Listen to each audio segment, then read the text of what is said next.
Good day everyone! Welcome back to my YouTube channel. Ngayon po, nasa round number 6 na tayo ng Super Chess Classic Romania. So yung previous 5 rounds ni Super GM Wesley, 5 draws po. Tignan natin kung makukuha niya na ang kanyang first win this round 6 versus Maxime Vachier-Lagrave, or in short po, MVL yung pangalan niyan. So dito, white si Wesley and black si MVL. Nag-start with E4, C5, Knight F3, D6, and Bishop B5 check. So, actually po, si Wesley meron siyang online course and yan po binili ko. Nagtuturo siya ng E4 opening niya. So, ito rin po yung recommendation niya, yung parang Rosolimo check. Ayan. So, ito po ay Sicilian Defense Moscow Variation. Ayan. So, nag-Knight D7, nag-D4 si Wesley. Ayan, doon po sa course niya, ang nakita kong recommendation niya is A4. Hindi niya ginamit yung tira niya sa course dito. So, nag-D4, capture, queen takes D4, A6, and then bishop E2. So, atras lang muna. Knight G, F6, castling, E5, queen E3, Knight C5, Knight C3, bishop E7, and then nag-H3 si Wesley. Ayan. So, ito po yung parang medyo novelty dito sa linya na ito. Kasi usually, ang main line is Rook D1, Bishop D7, and then A4. Castling, Knight D2, Bishop C6, and then B4. So, queenside expansion ang main line po dito sa variation na ito. Pero si Wesley, nag-H3 lang. Ayan. Siguro ini-stop yung Knight G4 ideas. Pagka-castling, saka nag-A4, Bishop D7, and A5. So, doon po sa course na inaaral ko, mahilig din si Wesley itong queenside expansion na yan. Kasi nangiipit po yan sa queenside ng black. No? So, palagi merong outpost dito, and later on, makikita nyo magiging target itong A6 pawn. So, Bishop C6, Rook D1, Knight C takes E4. So, nagkapalitan sa gitna. Knight takes E5, and then D5. Ayan. So, dito po meron ng slight advantage for white kasi kung mapapansin nyo, yung bishop, parang naging pawn na po yan. Ayan, no? Parang bad bishop yan. Madali pong i-take advantage later on. So, syempre, gusto mo yung mga bishops mo, may mga diagonals. Eh, itong bishop na to, parang pawn na yan. So, meron pong slight advantage for white. So, kain. Queen F3, Bishop C5. Palitan lang muna ng Bishop.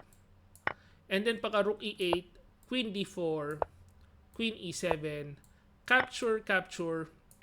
Ayan na. Kinuha yung Bishop and then nagkaroon po ng weakness sa A6.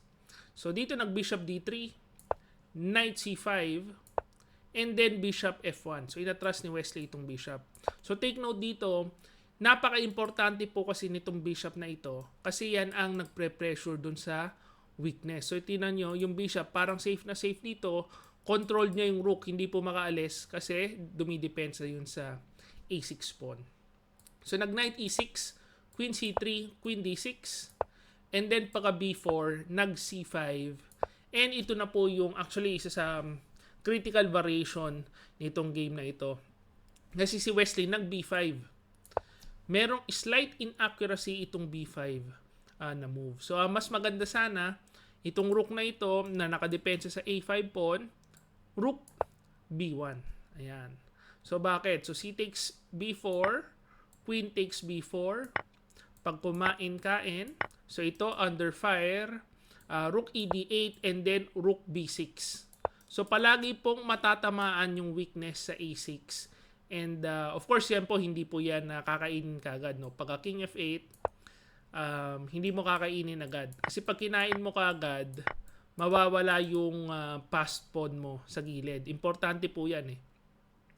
Ang gagawin is G3 lang, parang ala Magnus na style. No? Pipit-pitin lang muna ng konti, pero palaging merong mga targets. Actually, nakikita ko dito parang huge advantage na po ito for white.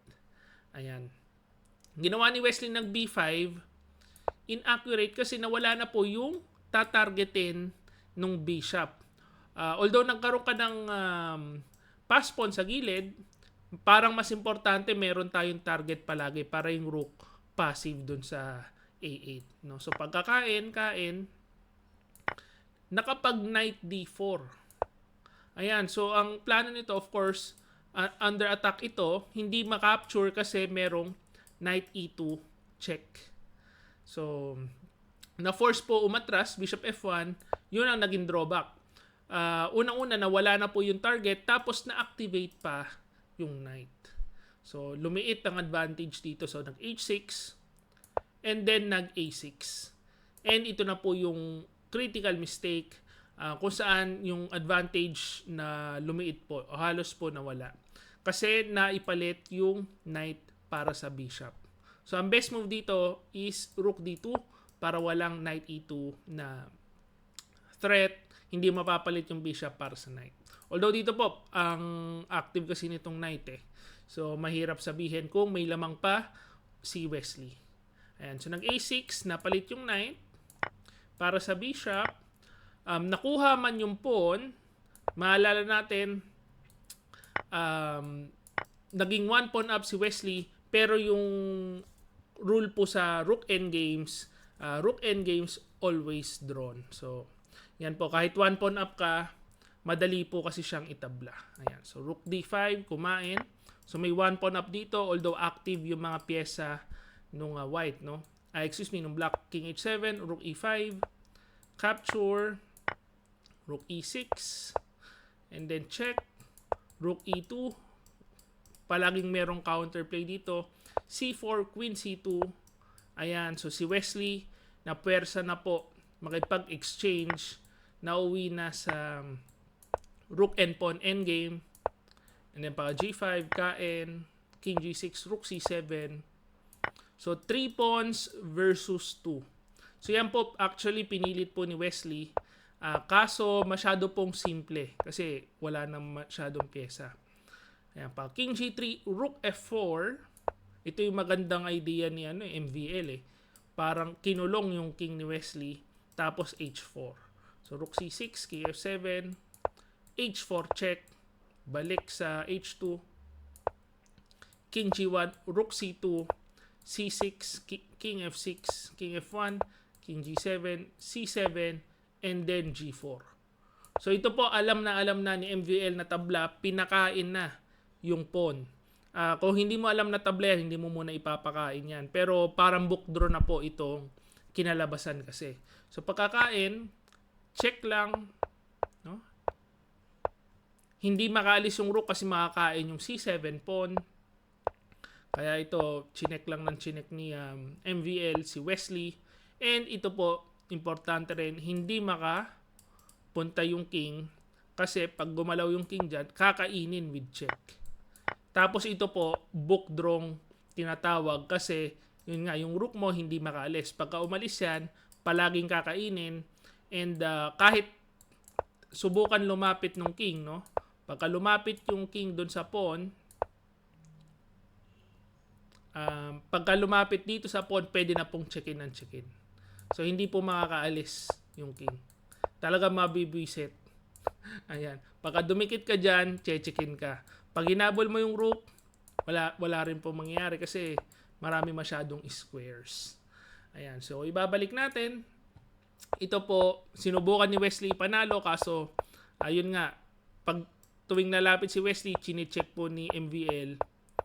So, nauwi na rin po sa tabla. Sinubukang pilitin, kaso masyadong simple. Ayan. So, dito po, nagtabla na sila. After 6 rounds, 6 draws si Wesley. Although, si Firouzja po nag-withdraw na. Kaya magkakaroon ng 1 forfeit win si Wesley. So, meron na siyang guaranteed 1 win.